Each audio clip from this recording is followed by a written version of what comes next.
Ya ini kan bukan objek penelitian. Kan sudah menghina saya sehina-hinanya. Sudah menuduh ijazah itu ijazah palsu.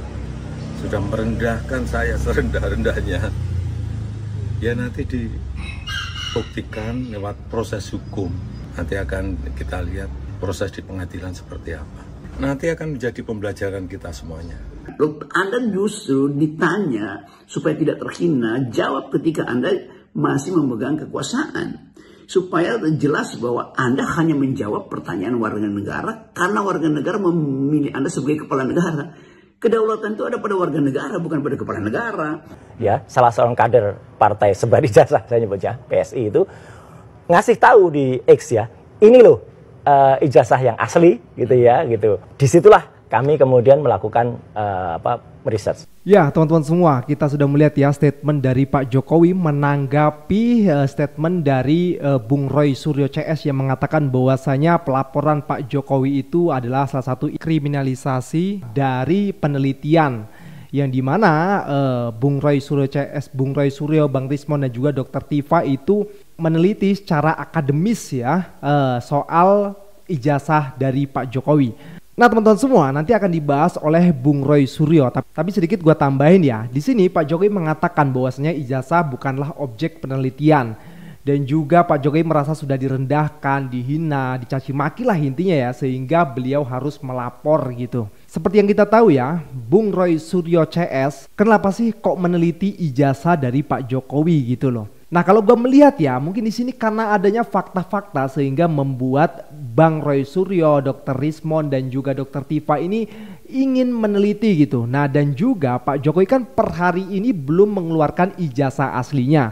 Tentu bertanya-tanya kan orang ini sebenarnya ada apa enggak nih ijazahnya sehingga keluarlah penelitian tersebut gitu loh. Dari pihak UGM juga memberikan seperti skripsi yang kemarin diteliti oleh Bung Roy Suryo CS ya teman-teman semua dan sudah keluar hasilnya juga. Malah info terbaru ini Bung Roy Suryo mengatakan 99,9% bahwasanya skripsi dari Pak Jokowi itu palsu katanya ya. Dan juga yang paling penting itu adalah kader PSI yang mengupload ijazah dari Pak Jokowi yang mengatakan asli. Nah inilah yang akhirnya menjadi objek penelitian mereka gitu loh. Sebenarnya kalau misalnya Pak Jokowi sejak lama 2 tahun yang lalu mengeluarkan ijazah aslinya tentu nggak sampai selebar dan sebesar ini guys. Ya oke lah katanya yang menuduh itulah yang membuktikan. Nah sekarang kan sudah dibuktikan tuh sama Bung Roy Suryo CS. Sekarang kan tinggal Pak Jokowi mengeluarkan ijazah aslinya. Apakah nanti Pak Jokowi benar-benar akan mengeluarkan ijazah aslinya atau polemik ijazah ini tidak akan ada ujungnya? Ya ini berita terbaru banget ya, Pak Jokowi baru turun langsung dihadang oleh wartawan gitu ya dan ditanyai oleh wartawan dan jawaban Pak Jokowi ini kan bukan objek penelitian, kan sudah menghina saya sehina-hinanya, sudah menuduh ijazah palsu, sudah merendahkan saya serendah-rendahnya kata Presiden ke-7 Joko Widodo ya. Dan coba kita melihat komentar netizen gitu ya. Warganet plus 62 mayoritas bodoh. Beban pembuktian berada pada yang menuduh ijazah Jokowi palsu untuk membuktikan di pengadilan, bukan di pihak yang dituduh. Bayangkan bila setiap orang seenaknya menuduh, lalu yang dituduhlah yang harus repot-repot membuktikannya. Permasalahannya Pak Jokowi kan dulu kan presiden tuh ya, pejabat publik yang dimana pertanyaan ijazah ini kan dari rakyatnya gitu loh. Bertanya ijazahnya Pak Jokowi mana gitu kan. Kalau asli ya keluarkan kan gitu. Kalau kata Bung Rocky Gerung ya, nanti juga ada penjelasannya nih. Jadi Pak Jokowi lapor kehilangan apa kemarin? Nah iya itu juga jadi rame tuh kemarin tuh. Kalau saja mau menunjukkan dari dulu nggak ada ribut-ribut berkepanjangan begini, pihak lawannya bakal terbungkam. Dia pintar memainkan situasi sampai saat ini hingga menjadi bom yang bisa meledak. Tinggal kuat-kuatan bukti dan jejaring untuk membuktikan ijazahnya. Kalau kalian melihat ya statement dari Pak Jokowi yang tadi gitu ya, di akhir video juga beliau mengatakan bahwasanya ada masalah yang lebih besar gitu ya, global lah intinya ya soal perekonomian dan lain-lain di negara kita ini gitu. Daripada harus mengurusi ijazah ini. Tapi ya gimana, sudah kadung meledak. Oke, kita lanjut ke videonya. Citra Jokowi rusak dan bakal ditinggalin rakyat akibat polisikan penuduh ijazah palsu.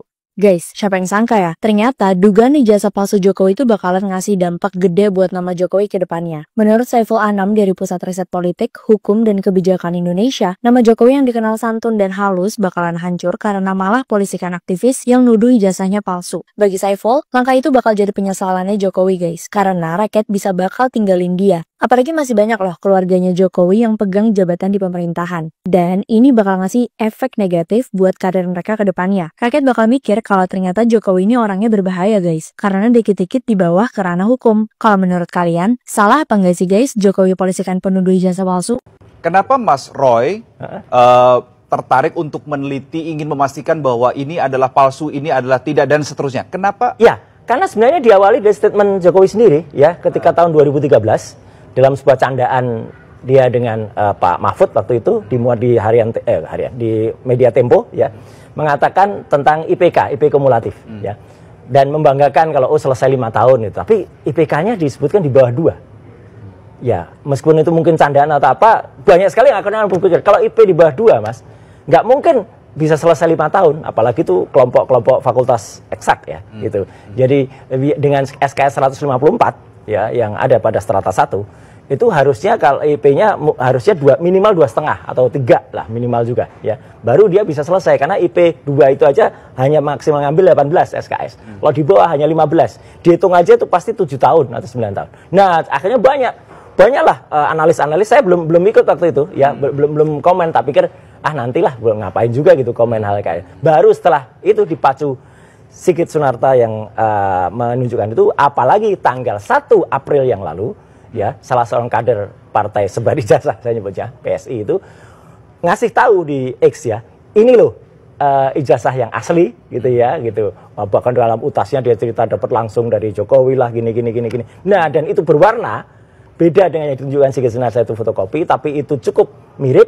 Disitulah kami kemudian melakukan research. Tapi ya artinya gini, sekarang kalau boleh dikatakan ya, yang bisa kami benar-benar pastikan 99,9% itu palsu adalah skripsinya.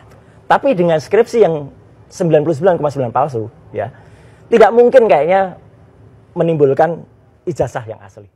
Nah, jadi gimana teman-teman semua? Itu jawaban dari Bung Roy Suryo kalau atas pernyataan Pak Jokowi yang mengatakan ijazah itu bukan objek penelitian gitu. Nah, itu langsung dijawab tuh oleh Bung Roy Suryo. Walaupun ini video tidak terkait ya, ini sebenarnya beda situasi tapi temanya sama gitu. Dan ini juga ada video yang lucu dari tim hukum, dari kuasa hukum Pak Jokowi ya, yang mengatakan soal ijazah yang ada di perpustakaan dan langsung dijawab oleh netizen. Kita lihat videonya. Ya. Artinya skripsi yang ada di perpustakaan itu adalah salinan setelah yang disetujui. Karena yang setuju itu ada coret-coretan dosen. Mungkin Mas ingat hampir semua mahasiswa lah, mungkin ya lulus dengan perbaikan.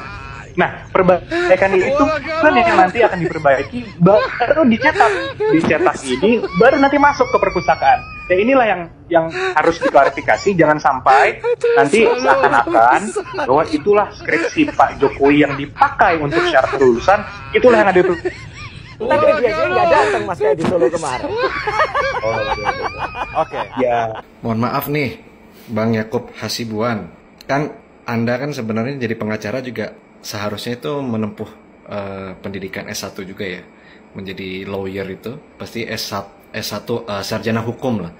Masa nggak tahu yang namanya skripsi itu ditaruh di perpustakaan itu sudah seperti apa bentuknya. Saya aja bikin skripsi ini ya, ini dibikin tuh ada 5 eksemplar. Dan itu juga, itu bukan salinan tapi asli semua. Dan lembar pengesahannya itu asli ya. Itu cap basah semua. Nah ini saya pun pasti memegang 1 eksemplarnya. Biasanya tuh 1 eksemplar itu ada di program studi atau jurusan, kemudian 1 lagi ada di fakultas, di ruang baca fakultas, kemudian ada di universitas juga. Yang lainnya saya lupa ada di mana gitu ya. Yang jelas itu pasti yang ada di sana itu asli dan itu sudah tidak ada coret-coretan. Kalau masih ada coret-coretan, revisi-revisian itu namanya belum disahkan. Itu masih berupa revisian, ya. Jadi makanya agak konyol sih kalau misalnya sudah kadang tuh kalau misalnya bohong itu pasti akan ditutupi dengan kebohongan lagi gitu ya. Kalau ini kita fair-fairan aja lah. Kalau misalnya memang ya jujur aja gitu. Kalau misalnya bohong tuh nyatakan bohong. Tapi kalau misalnya benar itu ya nyatakan benar. Kalau misalnya buktikan aja, tunjukkan mana skripsinya. Nah ini misalnya kayak skripsi saya nih. Nah ini asli nih. Ini tahun 2014 tuh. Dari universitas mana. Nah di lembar pengasahannya itu, ini juga logonya bukan kopian ya. Ini logo print-printan asli. Dan di sini juga ada lembar pengesahannya, basah, cap basah. Dan tanda tangan basah. Jadi tolonglah pintar gitu dalam berkomentar atau memberikan pernyataan gitu ya. Terima kasih. Ya, banyak yang penasaran nih Bung Rocky, kemana arah gugatan dan tuntutan terhadap Jokowi dan keluarganya ini. Apakah masih bisa diaborsi seperti era di masa dia masih berkuasa dulu? Saya melihat bahwa proses ini unstoppable. Tidak mungkin lagi dihentikan karena bergulir dan di backup oleh keadaan yang tidak pasti hari-hari ini. Ketidakpastian ekonomi karena hutang tiba-tiba bulan depan harus dibayar sekian ribu triliun. Proses-proses pembentukan opini publik juga makin lama makin mengkristal pada bukan serangan tapi tuntutan maksimal terhadap pemakzulan Gibran. Lalu setelah pintu ini terbuka, Presiden Jokowi mungkin kaget atau ini langkah terakhir dia melaporkan ke polisi. Tapi seluruh sistem berpikir kita itu menilai bahwa Jokowi kalaupun dia memenangkan misalnya tuntutannya itu, dia juga akan dihukum secara moral karena dia menyimpan kebohongan itu selama bertahun-tahun. Kebohongan artinya mempermainkan ijazah dia itu sebagai alat politik untuk membaca suasana. Kalau dia sebutin dari dulu, ya udah kan selesai kan. Jadi sebetulnya ini bukan soal hukum dan ini soal ethics, leadership ethics, etika kepemimpinan. Seorang pemimpin yang masuk akal dan tidak punya semacam dendam pada rakyatnya, dia akan bilang oke, jangan penjarakan Bambang Tri, Gus Nur itu karena mereka sebetulnya ya saya tahu di ujungnya mereka juga akan mengakui bahwa ya saya aslikan, tapi bukan sekarang 2 tahun setelah itu, setelah hukuman pidana itu dikenakan pada mereka dan pidana yang sama juga sedang diincarkan pada Roy Suryo, lalu Bung siapa si Anipar segala macam atau Pak Fadila segala. Tetapi sekali lagi kita mau lihat apa kalkulasi moral Presiden Jokowi pada waktu dia masih berkuasa sehingga dia tidak mau memenuhi pertanyaan rakyat. Kan warga negara bertanya pada waktu itu, Bapak itu SMK benar apa enggak? Bapak 11 triliun itu benar apa enggak? Bapak ijazahnya benar apa enggak? Tuh. Dia tahan itu kan selama 2 tahun. Sekarang argumennya karena saya sudah lengser, maka saya sebagai warga biasa itu melaporkan kalian pada penegak hukum karena saya merasa terhina. Loh, Anda justru ditanya supaya tidak terhina, jawab ketika Anda masih memegang kekuasaan. Supaya jelas bahwa Anda hanya menjawab pertanyaan warga negara karena warga negara memilih Anda sebagai kepala negara.